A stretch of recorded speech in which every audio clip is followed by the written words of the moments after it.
Hello, good evening everybody. आज हम लोग चैप्टर 6 इलेक्ट्रोमैग्नेटिक इंडक्शन चैप्टर का लास्ट टॉपिक पढ़ रहे हैं। AC generator, alternating current generator, यानी जनरेटर कैसे काम करता है, कैसे उसमें करंट आता है, इस सब चीज़ का हम लोग स्टडी करेंगे। तो देखिए, हम लोग सबसे पहले Faraday's law of electromagnetic induction में पढ़े हैं कि यदि कोई कॉइल को एक मैग्नेटिक फील्ड में घुमाया जाए तो उसमें ईएमएफ इंड्यूस हो जाता है और करंट बहने लगता है। उस कॉइल में उस ईएमएफ के कारण इंड्यूस्ड करंट बहने लगेगा। और एक बात ये भी चर्चा किए थे कि फ्लक्स कैसे चेंज हो सकता है, तो उसमें एक ये भी प्रोसेस था कि एरिया को चेंज करने से भी फ्लक्स चेंज होगा। जैसे अभी एक ठो एग्जाम्पल मान लीजिए, मैं लेता हूँ। मान लीजिए कि यही एक कॉइल है, रेक्टेंगुलर कॉइल, और ये मैग्नेटिक फील्ड जा रहा है। अगर एकदम 90 डिग्री पर अगर ये कॉइल का प्लेन रहेगा तो पूरा का पूरा जो है इस एरिया होके निकलेगा। लेकिन अगर इसको मैं थोड़ा घुमा दूं ऐसे करके तो इफेक्टिव एरिया जो है घट जाएगा। मान लीजिए अगर थीटा एंगल से हम इसको घुमाए हैं और इसका एरिया मान लीजिए रेक्टेंगल का ए था, तो अभी है क्या कि इफेक्टिव एरिया हो जाएगा ए कॉस थीटा। तो इस चीज को समझिए कि अगर कॉइल को, कोई रेक्टेंगुलर कॉइल या जो कॉइल है, अगर उसको हम घुमाते हैं तो एरिया चेंज होता है, और एरिया चेंज होगा तो फ्लक्स भी चेंज होगा, और फ्लक्स चेंज होगा तो Faraday's law of electromagnetic induction से उसके अंदर में उस कॉइल में ईएमएफ इंड्यूस होगा, और वही ईएमएफ उस कॉइल में ये ऑल्टरनेटिंग करंट एक्चुअली उसको ड्राइव करता है, बहाता है बाहरी सर्किट में। मतलब तो इसका श्रेय जो है, ये जो एसी जनरेटर बनाया है, इसका क्रेडिट या श्रेय जो कहिए, ये जाता है निकोला टेस्ला को, जो यूगोस्लाविया का एक फिजिसिस्ट थे। उन्होंने ही फैराडे के नियम को जान के और उन्होंने बनाया एसी जनरेटर। तो प्रिंसिपल समझ गए आप कि यदि किसी कॉइल को मैग्नेटिक फील्ड में घुमाया जाए तो फ्लक्स चेंज होगा थ्रू द कॉइल, और ईएमएफ इंड्यूस हो जाएगा उस कॉइल में Faraday's law of electromagnetic induction से। यही इसका प्रिंसिपल हो गया। अब कंस्ट्रक्शन देखिए क्या है। देखिए एनएस है, दो मैग्नेट है, मान लीजिए हॉर्स शू मैग्नेट है, उसके बीच में ये कॉइल बनाया हुआ है। एक्चुअली ये आर्मेचर है। आर्मेचर का मतलब हुआ कि कॉइल के बीच में अगर आप सॉफ्ट आयरन कोर वगैरह डाल दीजिएगा तो उससे मैग्नेटिक फील्ड आप जानते हैं बहुत बढ़ जाता है। तो कॉइल, ये आर्मेचर के का मतलब ये हुआ कि कॉइल के अंदर में कोई सॉफ्ट आयरन कोर भी दिया हुआ है, यानी सॉफ्ट आयरन कोर पर ही कॉइल जो है सो वाइंडिंग किया हुआ है, और उसी कॉइल को हम लोग घुमाते हैं। तो कहने का मतलब मैग्नेट हो गया, आर्मेचर या कॉइल हो गया। उसके बाद ये देखिए, इस कॉइल का एक सिरा यहाँ इस रेक्टेंगल टाइप का दिखाया गया है, ये है स्लिप रिंग C1, और इस साइड वाला को देखिए पार करके इससे जोड़ा गया है। ये है स्लिप रिंग C2, ये है C1, ये है C2। इससे ये एंड जुड़ा हुआ है कॉइल का और इससे ये वाला एंड जुड़ा हुआ है कॉइल का, ठीक से समझ लीजिए। और इसी पर ब्रश C1 पर ब्रश B1 लगा हुआ है और C2 पर ब्रश B2 लगा हुआ है। चूंकि ये तो घूमता है तो ब्रश उसको टच करेगा, कहने का मतलब ब्रश स्थिर रहेगा और वो कनेक्शन देगा। दो टर्मिनल बन गया जहाँ की आपको अल्टरनेटिंग करंट बाहरी सर्किट में चला जाएगा। अच्छा, इसको घुमाने के लिए एक डिवाइस रहता है, मान लीजिए इलेक्ट्रिकल मोटर या जो भी मोटर हो, या घुमाने के लिए आपको ये टरबाइन होता है। टरबाइन जो होता है वह आपको थर्मल पावर प्लांट में बॉयलर से स्टीम बनता है और स्टीम से उस टरबाइन के ब्लेड पर बड़ा प्रेशर के साथ दिया जाता है, वो टरबाइन घूमने लगता है और टरबाइन से कनेक्ट कर देता है यही आर्मेचर को, तो आर्मेचर भी घूमने लगेगा। तो वो हुआ थर्मल पावर स्टेशन में होता है, जहाँ कोयला जला के स्टीम बना के और टरबाइन चलाया जाता है, घुमाया जाता है और टरबाइन से कनेक्टेड रहता है ये आपको आर्मेचर, तो तब घूमता है आर्मेचर। और ऐसा अरेंजमेंट रहता है थर्मल पावर प्लांट में। और दूसरा पावर प्लांट है आपको हाइड्रो इलेक्ट्रिक पावर प्लांट। उसमें क्या करते हैं, मेन उद्देश्य है कि हमको आर्मेचर को घुमाना।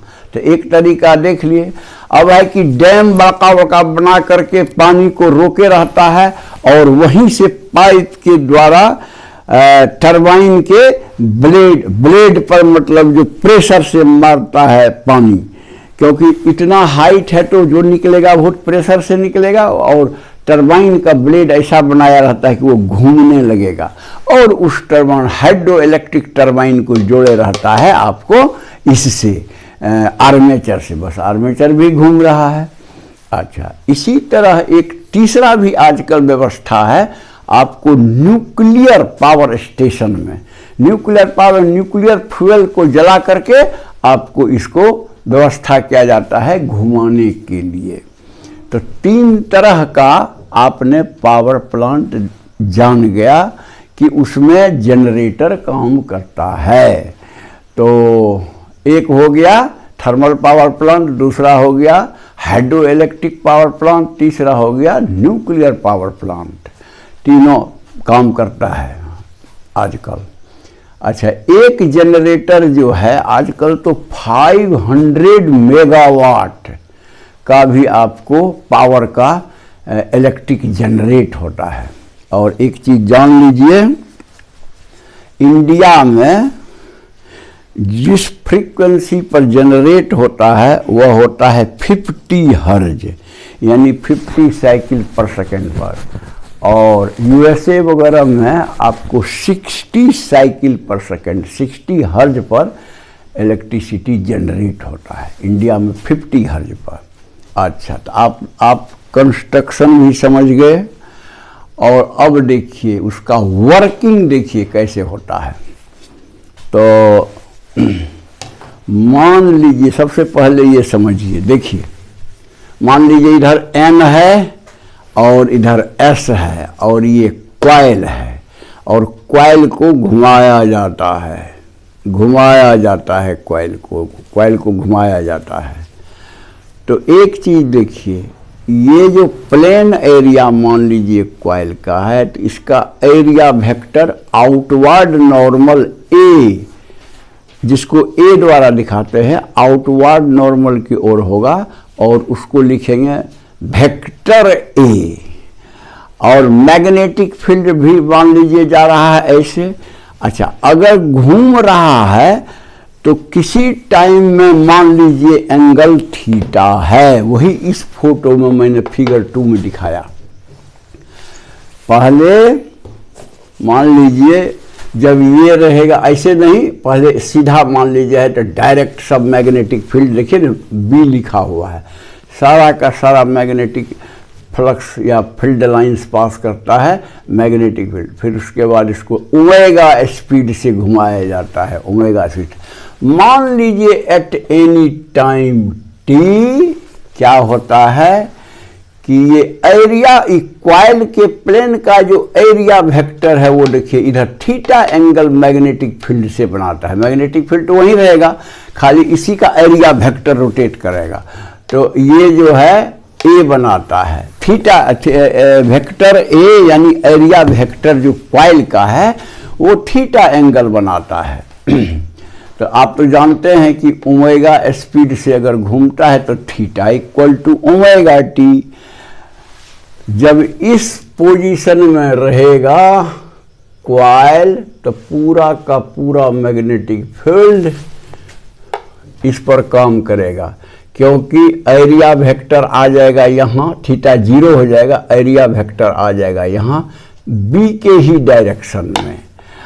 और थीटा एंगल अगर बना लिया, थोड़ा घूमा, मान लीजिए एट एनी टाइम टी का पोजीशन दिखाया हुआ है थीटा, तो उस समय में क्या होगा आप देखिए, कॉइल का पोजीशन तो ये हो गया, तो इफेक्टिव जो एरिया कॉइल जिस हो करके कि फ्लक्स पार करता, देखिए डॉटेड लाइन से मैंने दिखा दिया है, यानी इतना ही है। पहले इतना था, पूरा डायमीटर के बराबर समझिए, और थीटा एंगल घुमा तो इतना ही का इफेक्टिव एरिया काम करेगा। इसीलिए वो एरिया होगा जो थीटा एंगल घुमा तो जो इफेक्टिव एरिया होगा वो होगा ए कॉस थीटा, वो होगा ए कॉस थीटा। इसीलिए अब देखिए, अगर हमको फ्लक्स कितना पार किया इस थीटा पोजीशन में, तो वो देखिए हम तो जानते हैं कि फ्लक्स बराबर होता है, चाहे इलेक्ट्रिक फ्लक्स हो चाहे मैग्नेटिक फ्लक्स हो। मैग्नेटिक फ्लक्स का बात हो रहा है, बी दिया हुआ है, बी डॉट ए। डॉट उसीलिए किया जाता है इफेक्टिव एरिया निकालने के लिए, बी डॉट ए। और बी और ए के बीच में थीटा एंगल है, तो डॉट प्रोडक्ट में फाई बी बराबर बी ए कॉस थीटा, और theta equal to omega t हम लिख सकते हैं, इसलिए B A cos omega t. अब है कि ये तो मान लीजिए एक टर्न में हुआ, अगर एन टर्न हो कॉइल का आर्मेचर में, तब टोटल माने ईएमएफ इंड्यूस्ड कितना हो जाएगा, तो हम पहले भी पढ़े हैं, फिर minus d d t of n phi B. तो यहाँ फाई बी में यहाँ एन से मल्टीप्लाई कर दिए तो N B A cos omega T होगा, और उसका डी डी टी माने टी के रिस्पेक्ट में डिफरेंशिएट कीजिए तो हो जाएगा माइनस साइन, तो ये हुआ एन जो हम मल्टीप्लाई किए हैं सो हुआ बी ए, और ओमेगा कांस्टेंट तो बाहर में आएगा डिफरेंशिएशन में, और कॉस ओमेगा टी का differentiation minus sign omega T. Minus minus cancel हो गया, N B A omega sine omega t. अब एन बी ए ओमेगा को आप ई नॉट मानिए, क्योंकि सब कांस्टेंट है, ई नॉट मान लीजिए साइन ओमेगा टी, जहां हम लिख दिए हैं कि n B A omega is equal to E naught is called amplitude of EMF. ये क्या होता है, एम्पलीट्यूड कहलाता है, यानी maximum value of EMF. E naught होगा जिसका वैल्यू होता है एन बी ए ओमेगा। अच्छा, चूंकि ये साइन फंक्शन है, तो साइन फंक्शन जो है उसका मैक्सिमम वैल्यू होता है +1, और या ऐसे कहिए मैक्सिमम वैल्यू तो उसका 1 होता है, तो +1 या -1 के बीच ही साइन का वैल्यू वैरी करता है। सो द पीक वैल्यू यानी एम्पलीट्यूड जो है, पीक वैल्यू में सबसे बड़ा वैल्यू जो होगा वह होगा ईएमएफ का ई नॉट। ई नॉट होगा, लेकिन +1 है तो प्लस ई नॉट और -1 है तो माइनस ई नॉट। देखिए यहाँ समझिए मैंने क्या कहा, साइन का ओमेगा टी का मैक्सिमम वैल्यू +1 या -1 होता है। तो अगर +1 हुआ तो आपको हो गया ई नॉट, और अगर -1 हुआ तो माइनस ई नॉट। इसलिए ये फंक्शन जो वैरी करेगा बिटवीन, माने एम्पलीट्यूड उसका वैरी करेगा plus E naught to minus E naught, between, टू ने दीजिए एंड दे दीजिए, बिटवीन दिए हैं, between E naught and minus E naught. यानी बताया गया कि ई बराबर हुआ E naught sine omega t, तो ई का मैक्सिमम वैल्यू क्या होगा, तो साइन ओमेगा टी का जो मैक्सिमम वैल्यू होगा, साइन ओमेगा टी का मैक्सिमम वैल्यू 1 होता है, तो 1 कर दीजिएगा तो मैक्सिमम वैल्यू ई मैक्स का होगा ई नॉट। और उसी तरह साइन तो एक साइकिल में 2 बार उसका मैक्सिमम वैल्यू आता है। तो एक बार एक को कहते हैं ऊपर वाले को, मान लीजिए एक डायरेक्शन में करंट बह रहा है या ईएमएफ इंड्यूस है तो प्लस ई नॉट, उल्टा डायरेक्शन में हो रहा है तो माइनस ई नॉट। एक साइकिल में 2 बार होगा। अच्छा, अब देखिए इसका इस E equal to E naught sine omega t, ये जो फार्मूला है एट एनी टाइम, जो फार्मूला है कि इंड्यूस्ड ईएमएफ का, अब उसका graph E equal to E naught sine omega t का यहाँ ग्राफ खींचा गया है। क्या है, ईएमएफ ई वर्सेस ओमेगा टी या थीटा या टी का भी आप खींच सकते हैं।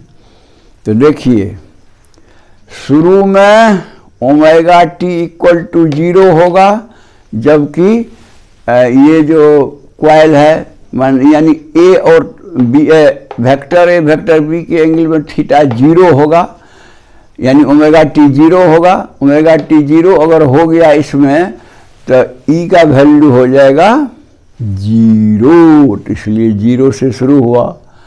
ओमेगा टी जब 90 डिग्री हो जाएगा यानी थीटा, तो इसका वैल्यू 1 हो जाएगा और ये हो जाएगा ई नॉट। देखिए मैक्सिमम वैल्यू ई नॉट, यानी घूमा तो बढ़ते बढ़ते बढ़ते मैक्सिमम यानी एम्पलीट्यूड पर गया और फिर धीरे धीरे धीरे धीरे घट के 180 डिग्री जब घूम गया तो 0 हो जाएगा। 90 डिग्री पर मैक्सिमम, 180 पर 0। और अब क्या होगा, अब जो है ईएमएफ का डायरेक्शन उलट जाएगा। डायरेक्शन उलट जाएगा तो फिर भी वो 0 से बढ़ना शुरू किया, बढ़ते बढ़ते मैक्सिमम हुआ, मान लीजिए माइनस ई नॉट उसको कहते हैं, उतना ही लेकिन माइनस डायरेक्शन में, और फिर घटते घटते घटते 360 डिग्री बने, एक चक्कर का, एक साइकिल का बनाया गया है आपको ये। तो ये क्या है, साइनसॉइडल कर्व। तो यानी जब हम कोई कॉइल को घुमाते हैं मैग्नेटिक फील्ड में तो साइनसॉइडल ईएमएफ डेवलप करता है। साइनसॉइडल इसलिए कहते हैं कि साइन कॉस का फंक्शन है, इसलिए साइनसॉइडल ईएमएफ डेवलप करता है, जो कि साइनसॉइडल करंट को बाहरी सर्किट में बहाता है। उसी करंट को हम लोग ऑल्टरनेटिंग करंट कहते हैं। अच्छा, अब आइए, ये बात तो समझ में आ गया, ग्राफ समझिए। यहाँ टाइम 0 है, टोटल एक साइकिल का टाइम t है, तो t को टाइम पीरियड कहते हैं इसका, इस फंक्शन का टाइम पीरियड। तो 90 डिग्री पर t/4, माने चौथाई टाइम पीरियड पर 90 डिग्री पर पहुंचेगा, हाफ टाइम पीरियड पर 180, 3t/4 270 पर पहुंचेगा, और 360 फिर घूम के वहीं मतलब जो टोटल टी हो जाएगा। तो ये भी आपको टी भी दिखाया गया है, कितना डिग्री पर कौन किसको टी कहेंगे, कितना टी। अच्छा, अब है ये बात तो मैंने आपको बता ही दिया कि आजकल का जो जनरेटर, मॉडर्न जनरेटर है, वो 500 मेगावाट तक का पावर बनाता है। और ये तीनों टाइप का जो जनरेटर पहले ही बोल दिए हैं कि आर्मेचर को जो हम वाटर फॉलिंग से अगर फ्रॉम ए हाइट से घुमाते हैं तो हाइड्रो इलेक्ट्रिक जनरेटर हुआ, टरबाइन अगर यूज करते हैं स्टीम टरबाइन तो उसको थर्मल जनरेटर कहेंगे, और न्यूक्लियर फ्यूल यूज करेंगे तो न्यूक्लियर पावर जनरेटर हम लोग बोलेंगे।